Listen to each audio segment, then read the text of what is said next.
I think the concept of normal is really, really interesting, because I think what it is about who's in, who's out. But the idea that motherhood is normal, I think, is something that the 20 to 25% of women are, you know, we challenge that. But to find your way as an individual through this process, to realise that normal is a mental construct, that it's not a kind of observable, objective reality.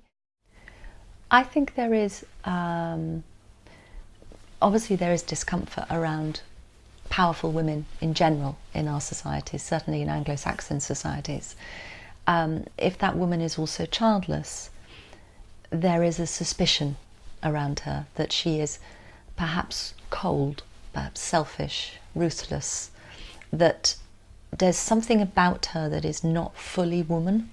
It was an extraordinary moment because we had two unelected, you know, members of the Conservative Party who were going forward for the leadership job, which, because they're in power, would mean Prime Minister.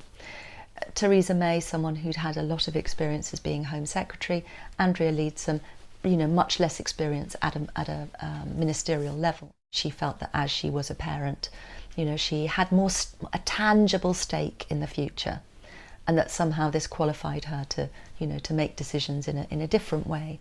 Julia Gillard, who was the Prime Minister of Australia, received the most blistering comments from Tony Abbott, who was then leader of the opposition, who called her deliberately barren, you know, and, you know, really said she couldn't be in charge of making policies that affected families because she wasn't a parent.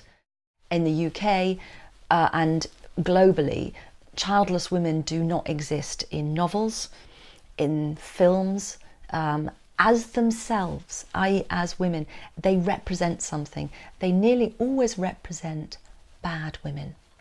If you look at fairy tales, if you look at Snow White, if you look at Disney films, if you look at Cruella de Vil in 101 Dalmatians, bad women, evil women, psychotic women, they're always childless. So we represent the deviant woman.